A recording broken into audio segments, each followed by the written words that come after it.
welcome to all our guests and our members here. And I guess we're being televised. I never know. I never pay attention to that camera. So I don't know. Just a couple of announcements. Matthew's going to lead our singing tonight, and Dan has the prayer, and Dan will also introduce our guest speaker. I know a lot of you here know David and Sally really well, but some of the visitors may not know them, so Dan will do the introductions. For our members here, we're going to have Family and Friends Day, a yearly event. Last year we didn't, our 30th anniversary last year, we didn't get to do that because of the COVID. It'll be on September 18th, or 19th, I'm sorry, 19th. I'm thinking football schedule. So, September 19th. You should tell them why you have to think of the football schedule. Well, we have to work around football games, you know. I'll just leave it at that. Member needs, and I know there's prayer and praise requests out there. Remember Miss Betty, I think she had a birthday that was celebrated today, I believe. 90, is that right? So Miss Betty's 90 years old. So remember her. Kim Parks is recovering from surgery, and her daughter Katie and others are, Kim is home, but her daughter's helping take care of her. Requested no company at this time. This Sunday at 3:30 we'll have our ministry leaders class, just to remind you of that. Some of these announcements I've been on vacation, but some of these announcements were made last Sunday. So some of you know, Matthew and Lindsay are going to be proud parents once again. So if you haven't heard that. So I thank them for keeping our preschool up and running. So that's nice of them. The Van Reenen family placed membership Sunday as well, so if you don't know that. Caleb and Kara are having a baby shower this Saturday at 1 o'clock, and they are registered at Amazon and Target. Remember Fred, he's had some medical issues. He has an aneurysm, he has a kidney issue, and just keep Fred in your prayers. And something, you may not know these people, you certainly know one of them by virtue of her brother. Two of our classmates, Franklin County High School, class of '69, Sandy Woodard passed away a couple of days ago. Sandy is Jim Woodard's older sister. And so Gail and I are going to go to the funeral. She's lived in Chattanooga, taught at Ottawa High School for a long time. And then a day or two after that, Rita Zimmerman was in our class, and Rita Zimmerman passed away. So we've lost two of our classmates in the last couple of days. So the Zimmerman family, I think Bob Zimmerman, a lot of them still stayed around here and lived around here. But Sandy was Jim Woodard's only sibling, and she lived in Chattanooga after she retired from teaching school. So anyway, remember all those families and keep them in your prayers. All right, I think Matthew's going to lead us in a couple of songs.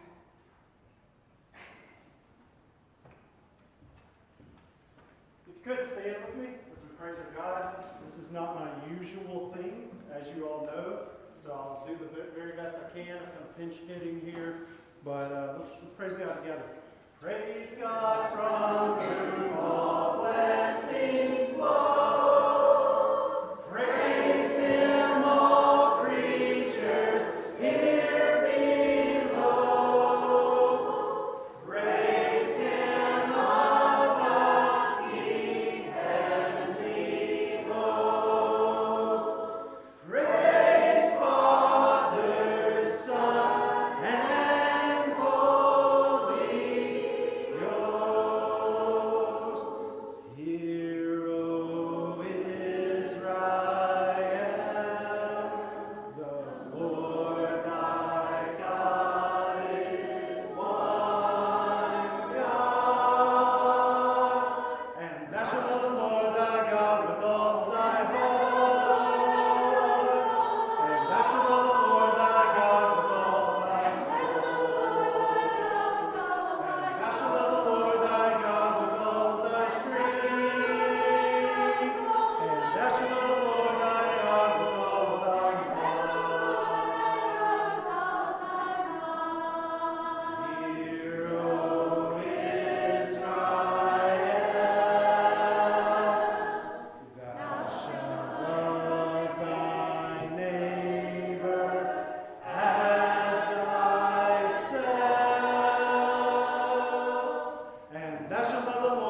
Follow Miss Marcia.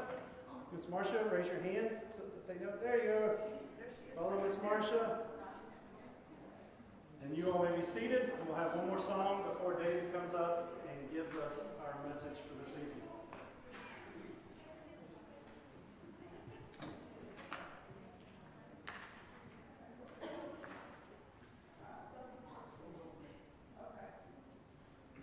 How deep the Father's love for us, how vast beyond all measure, that He should give His only Son to make a wretch His treasure. How great the pain of searing loss!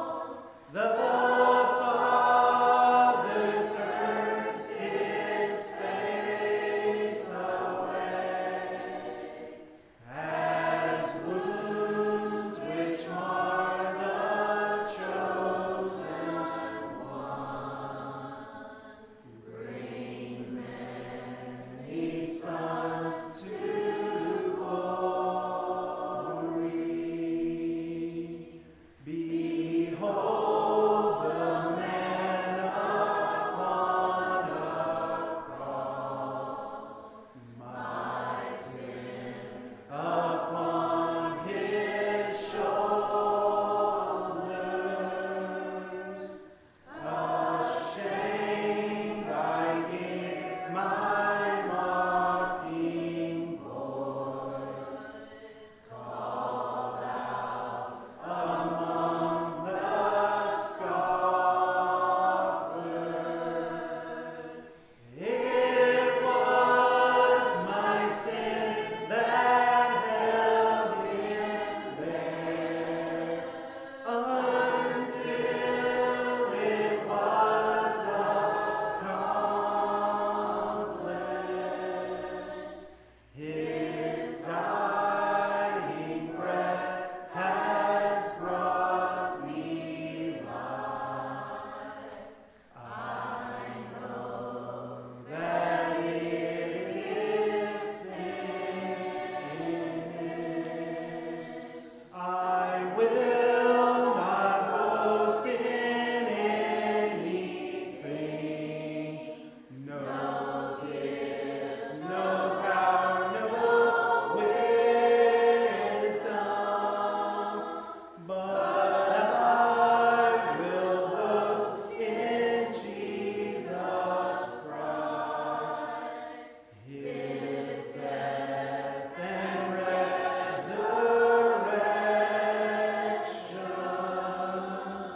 Why should I gain from His reward? I cannot give an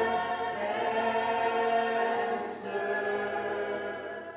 but this I know with all my heart: His wounds have paid my ransom.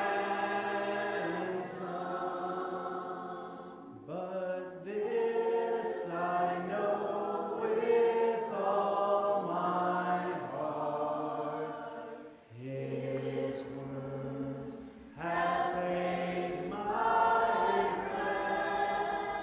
ransom.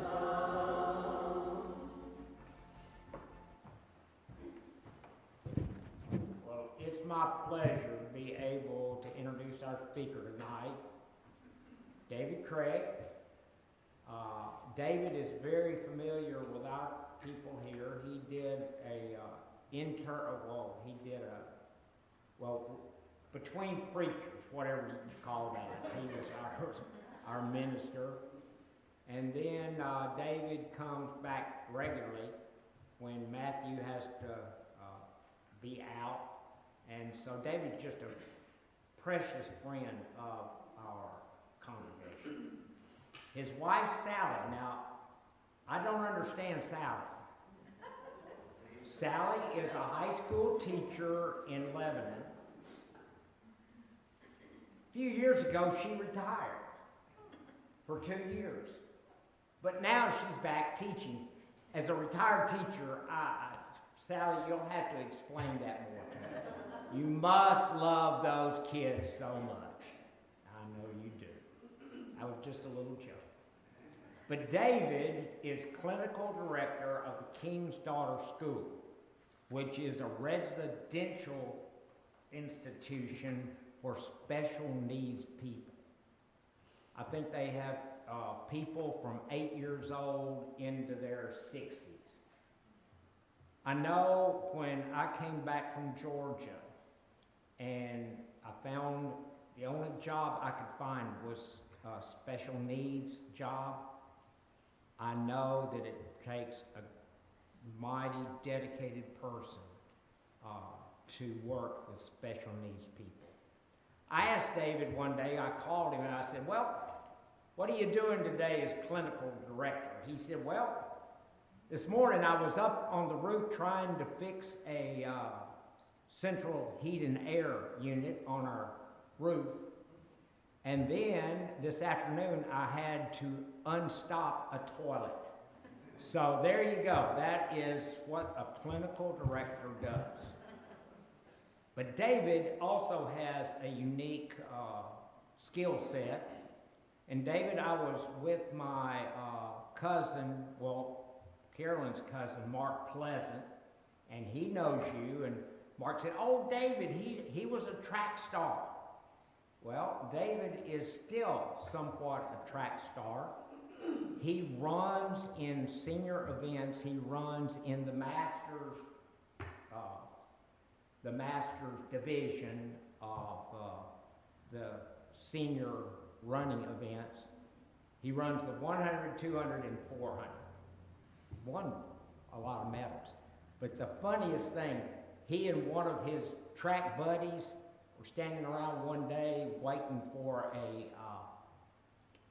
event to take place, and his buddy looked at him and said, what would people think about old men running around in their underwear? So you know what a track suit looks like, and there's not much to it. But David, that's enough about the unique features of your life. Come and tell us what you've got to say. David.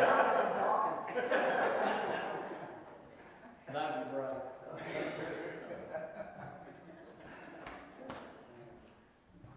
feel like I need a rebuttal session now. Talking about Sally retiring and going back. She's not quite as bad as a friend of mine. People who know much about schoolwork and kids can appreciate this. I had a friend who was a fifth grade teacher, elementary teacher, and did that for a whole career. But for the last 5 or 6 years, as he was anticipating retiring, he complained and grumbled and griped about the kids and couldn't wait till he retired and just, talked like all that stuff all the time. Can't wait till I retire. These kids are driving me crazy. So when he retired, he became a school bus driver. So Ernie, you've been complaining about me. Anyway. But, and then about the running, I like to say, of course, all this stuff is age grouped, they're running in age groups. So I like to say, you don't have to get faster, just get older. So, anyway. But I'm not here to talk about that tonight, fortunately for you. But we're in a series on the Sermon on the Mount.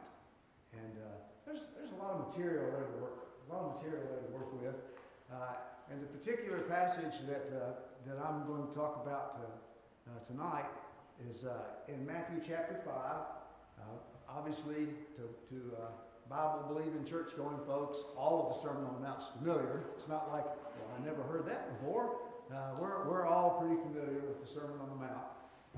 But maybe we can share some things to help us think about it a little bit. In Matthew chapter 5, beginning in verse 38, Jesus said, "You have heard that it was said, an eye for an eye, and a tooth for a tooth. But I say to you, do not resist him who is evil. But whoever slaps you on the right cheek, turn to him the other also. And if anyone wants to sue you and take away your shirt, let him have your coat also. And whoever would force you to go 1 mile, go with him 2. Give to him who asks of you, and do not turn away from him who wants to borrow from you. Okay, well, that doesn't sound like much fun. But Jesus, in presenting the Sermon on the Mount, is basically presenting for us a better way to live. And some parts of it don't seem like that would be better, but then we maybe haven't thought about it quite as much as Jesus had. There's a recurring theme in the Sermon on the Mount, which is illustrated in these passages. It's already come up earlier in the Sermon on the Mount. It's going to come up some more. The idea that you don't treat others based on how they treat you. There's going to be a real specific statement about that in chapter 7 that will be familiar to everyone. But he's basically making that same point in these passages, that you don't treat other people based on how they treat you. The Sermon on the Mount contains a number of basically clarifications. Well, Jesus will say, you've heard that it was said, but I say to you, and he gives maybe a little variation on what they'd heard. The law of Moses was both their religious law, but was also their legal system. It's really a system that would seem very strange to us, that you'd be presented with a document and just be told, okay, these are your laws. There's no legislature, there's no governor, it's just like, here are your laws. Our legislature meets every year, even on the state level. They meet for roughly 4 months out of the year, and they pass new laws. They tweak old ones and do away with some, and make a bunch of new ones. And so every year we have new laws. And for the Jewish people, it didn't work that way. They were presented with the whole deal all at one time. That's it. That's the law. But over time, those laws got clarified, got interpreted, got reinterpreted as rabbis and others would continue to wrestle with this body of law that God had given. So what did it say? Jesus said, you have heard that it was said, an eye for an eye, a tooth for a tooth. Does it say that? Yeah, at least three times. It does say that. So let's look at where it says that. First, in Exodus chapter 21, verse 24, it talks about an eye for an eye. That's the penalty for injuring someone. So in Exodus 21:24, it says, pay as the judges decide. You shall appoint as a penalty life for a life, eye for eye, tooth for tooth, hand for hand, foot for foot, burn for burn, wound for wound, bruise for bruise. But you notice it said the judges will decide, which is a really important point that's going to be made in all three of these passages. That it was not a personal thing. This was their legal system. This was their laws. This was their judicial system. So in saying that the judges will basically set penalties based on basically the punishment fits the crime. In Leviticus 24, starting in verse 17, it says, and if a man takes the life of any human being, he shall surely be put to death. And if the one who takes the life of an animal shall make it good, life for life. And if a man injures his neighbor, just as he has done, so shall it be done to him. Fracture for fracture, eye for eye, tooth for tooth. Just as he has injured a man, so it will be inflicted on him. Thus the one who kills an animal shall make it good, but the one who kills a man shall be put to death. So again, this is their legal system. This is their judicial system. This is their penal system. And then in the book of Deuteronomy, which is kind of a summary of the laws, in Deuteronomy, it talks about the work of judges. in chapter 19. And one of the things that judges were to do, it said, was that on the evidence of 2 or 3 witnesses, a matter shall be confirmed. And the judges shall investigate thoroughly. You shall not show pity, life for life, eye for eye, tooth for tooth, hand for hand, foot for foot. So, that was their legal system. So it is important to notice that these passages are talking about legal restitution. That, you make things right in the eyes of the law. Was it a license to retaliate against people individually? No, that's not what it was talking about. It wasn't talking about if you punch me in the face, the Bible says I'm supposed to punch you in the face. That's not what it says. This is just their legal system for how they determine what happens. If certain things happen, then what does their legal system do account of that? So it's also important to note Jesus is not talking, so in this passage in the Sermon on the Mount, Jesus is not talking about self-defense. He's not talking about, so if someone breaks in your house, you just let them murder yourself and your children. He's not talking about that. He's talking about retaliation. He's talking about getting even. Somebody does something to me, I'm going to do something to them. So he's, we could talk about self-defense, but that would be a whole different conversation. That's not what Jesus is talking about here. He doesn't say if somebody comes at you with a sword. He said if somebody slaps you. That's a little different. They're not going to kill you, slapping you in the face. So Jesus is talking about how we deal with the idea of retaliation and getting even. But beyond that, in these passages, Jesus is basically talking about who's in control. Aren't we all somewhat control freaks? Maybe some folks may be a little more so than others, but we're all sort of control freaks. We don't like to feel like that we're out of control. We don't like to feel like somebody else has control over us, that somebody's making us do things. But in fact, revenge does give somebody else control. It allows someone else to control my behavior, if my behavior is based on what they did. Well, how could that go wrong? Well, that can go wrong a lot of ways. To me, one of the best illustrations of that is the life of Samson. When you really read the story of Samson in Judges, particularly in Judges 15, it's really in many ways a very tragic story about a very strong but very immature guy who made lots of bad decisions. We're familiar with his most baddest decision about letting someone cut his hair, but he had already made a bunch of bad decisions before he got to that point. So Samson, as the story of his adult life begins, he goes to the Philistine territory. He sees a good-looking girl and decides to marry her. Okay, there's all kinds of stuff wrong with that right off the bat, because Samson, he had been born to deliver the Israelites from the Philistines. Remember, his birth was announced by angels to his parents, that he was going to be this very special child who was going to deliver the Israelites from the Philistines. So what's the first thing we read about him doing as an adult? Getting a Philistine girlfriend. Okay. But anyway, so he wants to marry this Philistine girl. And so they have a wedding feast.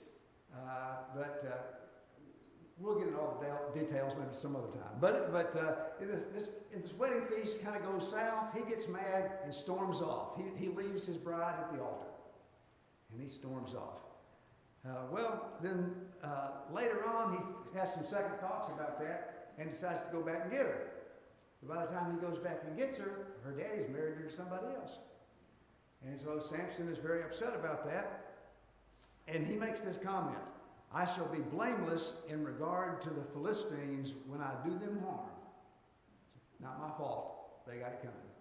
So he burns up a bunch of their crops. He sets their fields on fire. It's harvest time, and he just sets their crops on fire. Well, the Philistines, of course, what in the world? Who's done this? And they figured out, well, that Samson guy did that because, old Joe down here married his daughter off to somebody else. And so the Philistines then murdered the girl and her whole family. Well, okay, so now they've gotten even. Well, Samson gets word of that, and he says, since you act like this, I will surely take revenge on you, and after that I will quit. And so Samson then kills a whole bunch of Philistines. In fact, it says he struck Philistines ruthlessly with great slaughter. Well, the Israelites come to Samson and say, what are you doing?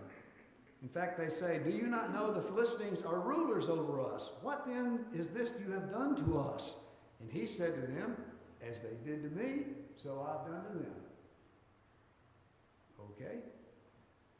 Well, and then, of course, we remember the most famous story about Samson, how he managed to break the vow that he had with God and was able to be captured, and they blinded him and eventually took him and set him in one of their temples where they were having a great celebration so they could mock him and mock his God. And we remember that Samson was able to push the building down. But it's interesting what Samson prayed before he pushed the building down. Then Samson called to the Lord and said, O Lord God, please remember me and please strengthen me just this time, O God. If he had just stopped there, that'd have been great. But he didn't stop there. So that I may at once be avenged of the Philistines for my 2 eyes. Samson was dying to get even, and he did die, that is, getting even. Samson's story illustrates that the difficulty about getting even is it's hard to get everybody to agree when we're even. Okay, so I do something to you, now we're even. You don't feel like we're even. So you do something to me, and now you feel like we're even. But I don't feel like we're even, And so it's just a little hard to decide when we're even. This was illustrated for me as about a 10-year-old child, and this really made an impression on me. This is why I can tell this story now, because I was just amazed by this. I don't think this affected my desire to one day become a psychologist, but it's just an interesting illustration of human behavior that I fortunately did not participate in, but witnessed as about a 10-year-old boy. I went to a summer camp when I was about 10 years old, not a church camp. This is going to be an important distinction as I continue this story. But I went to just a summer camp, and the counselors were probably college kids. I hope that maybe college kids. And it's one of those cases where the supervisors probably needed a little more supervision than they got. And so I don't recommend any part of the story that I'm about to tell. But I was just a witness to this story. So we had a counselor in our cabin, and he had a pretty unique way of, disciplining the boys in the cabin, or at least having some control over them. And so 2 boys did something. I don't remember what they did, what the crime was, but the punishment was that they had to stand and face each other and slap each other in the face 10 times. Okay, now the boys asked the obvious question, how hard do I have to hit him? And the answer was, as easy as you want to. You don't have to hit him hard, but you're going to slap each other 10 times. So of course the boys are thinking, this guy's an idiot. We're just going to barely hit each other. And so it starts. So I tap you in the face. This guy's an idiot. You tap me in the face. We're in agreement. This guy's an idiot. I tap you again in the face. You tap me in the face. I'm thinking though that you hit me just a teensy bit harder than I just hit you. So I need to make sure you understand that I know you did that, so I'm going to hit you a little harder so that you get the message, hey, well, that may not be the message that you got, though. And so you see where this story's going. Nobody ever made it to 10 licks. It would have to be stuck before they were going to knock each other's heads off before they get to 10. And it just impressed me as a child, but that's just really interesting. But isn't that kind of how revenge works? Again, we just can't quite agree on the status here, on who's ahead or behind. And tragically that plays out in all kinds of ways. It was in the news a few weeks ago, a tragic story in California. Somebody merging onto the highway. Somehow one person feels like they have been wronged in the merging process. So that person makes some sort of gesture to the other person. That person takes offense at that and fires a gun at the back of the car, which unfortunately goes through the trunk, through the back seat, and kills a 6-year-old boy. So, it's just hard to come out even. Revenge is a way of blaming other people for my behavior. He made me do it. She made me mad. But then who's in control? So Jesus is not really talking about people slapping each other in the face. He's talking about something much bigger and broader than that. He's talking about my attitude. When I feel I've been wronged, what is my attitude? Proverbs 15:1 said, a soft answer turns away wrath, not slapping you back. In Proverbs 22, in chapter 20, verse 22, says, do not say, I will repay evil. Wait for the Lord, and he will save you. Romans 12 has a fairly lengthy discussion about this. Starting in verse 17, Paul said, never pay back for evil to anyone. Respect what is right in the sight of all men. If possible, so far as it depends on you, be at peace with all men. Never take your own revenge, beloved, but leave room for the wrath of God. For it is written, vengeance is mine, I will repay, says the Lord. If your enemy is hungry, feed him. If he is thirsty, give him to drink. For in so doing, you will heap burning coals on his head. That particular verse was a direct quote from Proverbs 25:21, except in Proverbs 25:21, there's actually another phrase added to the end. So in Proverbs it says, if your enemy is hungry, feed him. If he is thirsty, give him a drink. For in so doing, you will heap coals on his head, and the Lord will reward you. By returning good for evil, it says, I may not get anything from that person, but the Lord will reward us. And then it says in Romans 12:21, do not be overcome by evil, but overcome evil with good. Evil doesn't overcome evil. Good overcomes evil. Not by trying to get even, not treating people badly because they treated you badly. That's being overcome by evil, Paul says. But overcome evil with good. In 1 Peter chapter 2, verse 21, following, it says, for you have been called for this purpose, since Christ also suffered for you, leaving you an example for you to follow in his steps, who committed no sin, nor was any deceit found in his mouth, and while being reviled, he did not revile in return. While suffering, he uttered no threats, but kept entrusting himself to him who judges righteously. Jesus had already said earlier in the Sermon on the Mount, blessed are you when men revile you and persecute you and say all kinds of evil about you falsely. Rejoice and be glad. Don't slap them back in the face. Rejoice and be glad, for great is your reward in heaven. Revenge is the opposite of forgiveness. What if they don't ask for forgiveness? Oh, you don't really want to play that game with God. Jesus told a story, a parable, And in the end of it, he said in Matthew 18, "So shall my heavenly Father also do to you if each of you does not forgive his brother from the heart." It's a story about a debt being forgiven and then being reinstated because that person was not willing to turn around and forgive someone else. And then he says, and that's what God's going to do. That's a very frightening thought.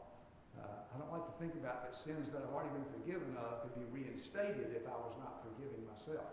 I'm not sure that's what it means, but it's what it sounds like it means.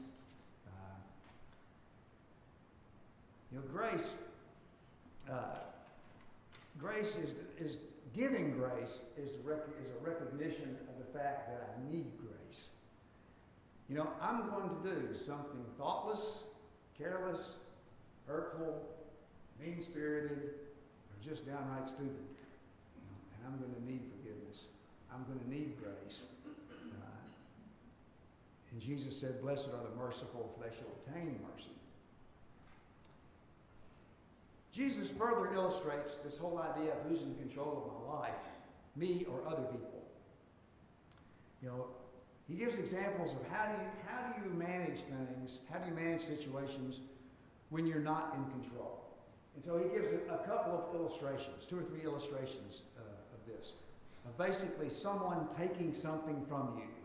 It could be taking something, an item, like your shirt, or it could be taking something like your time and your effort that he's going to talk about. And he gives illustrations that they would be very familiar with and would have a very negative reaction to it. One of them in particular. They were living under Roman occupation. And that occupation, oh man, they hated that. As any country would. They were being controlled by outside forces. There were soldiers in the streets. The Jews especially, that just really got under their skin. That was their situation. Roman occupation brought with it Roman laws. And those laws gave the Romans certain privileges, but they also had certain protections. So, for example, they could be taxed, and they had to pay Roman taxes, but those taxes, there were limits to that taxation. They could be punished by physical beatings, but there were limits to the beatings. And there was this whole pack carrying thing that Jesus talks about here. So a Roman soldier could require you to carry his pack for a mile. And they had mile markers, some of which can still be seen in the Rome area. They had mile markers. And a Roman soldier could require you just pick some random person out of the crowd. Here, carry this. And you had no recourse. You had to carry it. Didn't matter what you were doing. Didn't matter if that mile was the opposite direction from the way you were going. It didn't matter. You were required to carry the pack for the soldier. But he could only make you carry it 1 mile. And at the end of the mile, can't you imagine how that scene often played out? So I'm carrying the pack, and I'm grumbling the whole way, muttering under my breath. And I get to the end of the mile, throw it on the ground, storm off. And Jesus said, if that happens, a soldier makes you carry a pack, why don't you mess with him and carry it a second mile? Imagine the reaction of the soldier. So you get to the end of the first mile, and the soldier says, put it down there. And you say, excuse me, sir, would you mind if I carried it another mile? I can't make you do that. Put it down. No, I know. You can't make me do it, but I would just like to if you don't mind. Can I go in? And wouldn't that really mess with him? Wouldn't that be a great way to get even with him? He'd go home that night and talking to his wife about this crazy Jewish guy that carried his pack a second mile. I couldn't get him to put it down. But at the end of the first mile, for the first mile, the soldier's in control. The second mile, now you're in control because he's not making you do it anymore. So you've completely flipped the whole situation around. Now you're in control. When you do what's required, when you do what someone makes you do, all of us feel resentment and lack of control. But when I do more than's required, then suddenly I'm in control. Let me get that for you. Let me help you with that. Going the extra mile. You know, almost everyone knows the expression, go the extra mile. But I suspect most people probably don't know where that came from or what the origin of that expression is. The second mile or the extra mile. A number of years ago, a German psychiatrist named Viktor Frankl wrote a book called Man's Search for Meaning. And he wrote about his ordeal in a German concentration camp and during World War II. And interestingly enough, he observed that those who survived longest in concentration camps were not the most physically fit, not necessarily the strongest, but those who retained some sense of control in a situation that was really completely out of control. He observed, and this is a quote from his book, "We who lived in concentration camps can remember the men who walked through the huts, comforting others, giving away their last piece of bread. They may have been few in number, but they offer sufficient proof that everything can be taken from a man but one thing, the last of human freedoms, to choose one's own attitude in any given set of circumstances, to choose one's own way." So it's been observed that Frankl's message was ultimately that life can be given meaning, and so too can suffering. Life in the concentration camp taught Frankl that our main drive or motivation in life is not pleasure, as Freud had suggested, or power, as Adler, another early psychologist, had, but meaning. When we're no longer able to change a situation, we're challenged to change ourselves. It's impossible to avoid suffering, but it's up to us how we cope with it. If I believe in God, that changes my attitude. I love the story of Jesus washing the apostles' feet in John 13. But my favorite part of that passage is the first part, before he gets to washing their feet. John recorded Jesus, knowing that the Father had given all things into his hands, that he had come forth from God and was going back to God, rose from supper, laid aside his garments, taking a towel, girded himself about, poured water in a basin, began to wash his uncle's feet, so forth. But your understanding why Jesus did that and how he did that, there's a lot in the first part. That he knew God had given him everything. He knew he had come from God, and he was going back to God. And so we're kind of living in the middle here, between coming from God and going back to God. And that attitude, it didn't bother him to wash feet, because he had come from God and was going back to God, and God had given all things into his hands. The first mile is what I have to do. The second mile, what I decide to do. You know, I heard this past week that country music star Brad Paisley, in the last year, he and his wife were concerned about people being affected by the pandemic. And so they started a nonprofit to help feed folks who were hungry. They started a nonprofit grocery store, which they called The Store. And they have given away so far 1.5 million meals. Well, who made them do that? Nobody made them do that. They just decided to do that. Who benefited from that?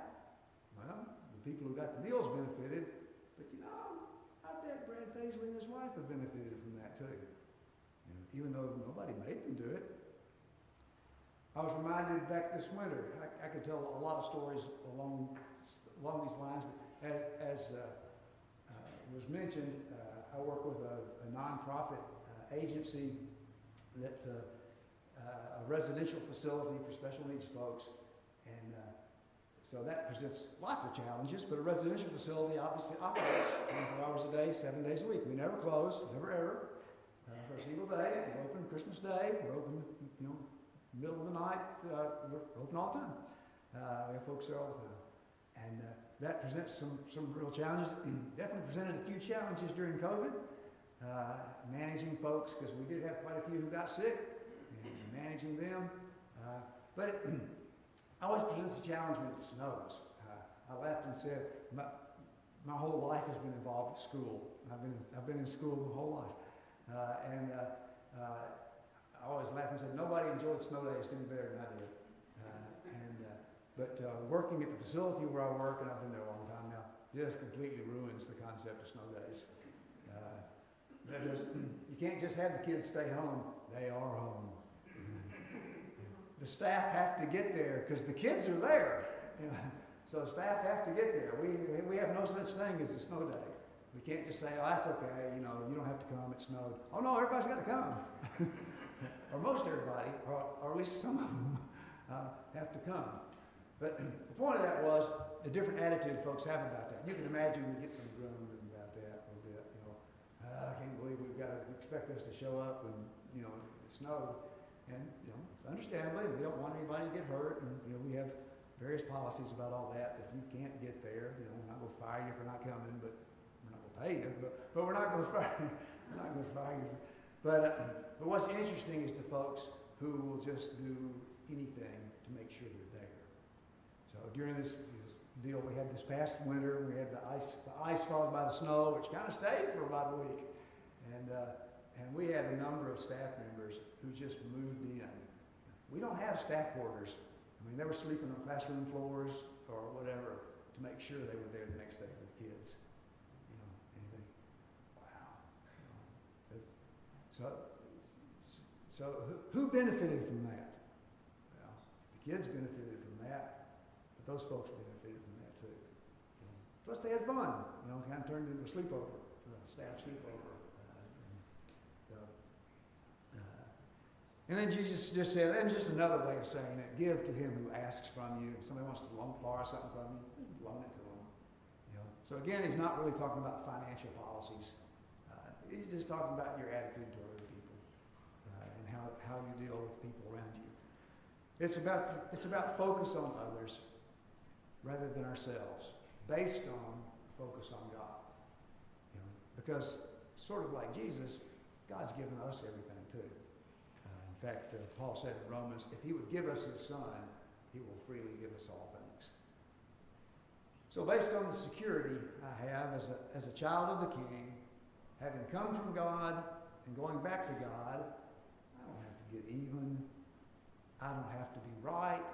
I don't have to be convinced that you think I'm right. I can overlook the faults and even the attacks of others. I can do more than I'm asked to do. I can look for ways to help other people without anybody making me. I can wash feet. Is that a sacrifice? Is that a struggle? Jesus said it will make me happy and fulfilled. You ever know somebody who's just angry all the time? Focused on how they think other people have wronged them, concentrating on trying to get even? Those people seem happy to you? Jesus, ironically, said that the secret to happiness is not about you. It's not about getting even. It's not about getting everything you want. It's not about everybody treating you right, being nice to you. It's about God. And not what others do for you, but what you can do for them. Maybe we should all give that a try. See if it works.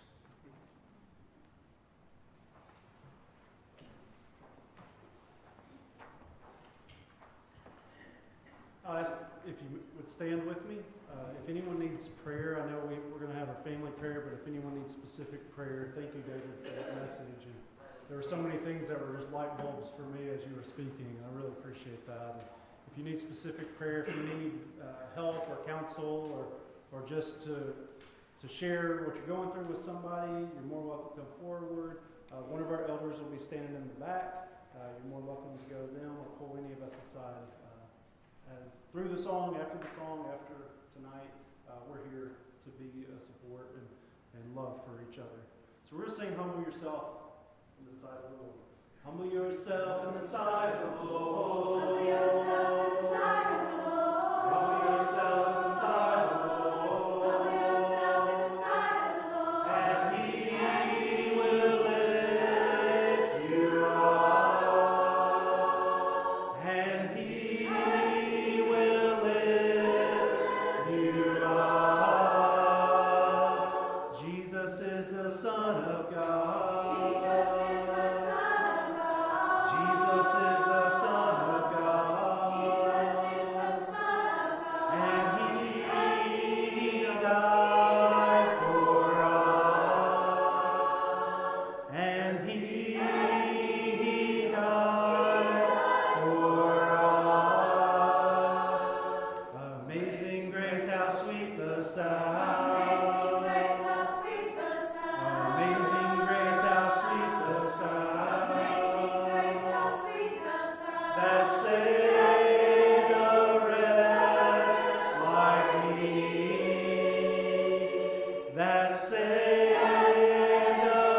Wednesday night at Highland Hills, we have a family prayer.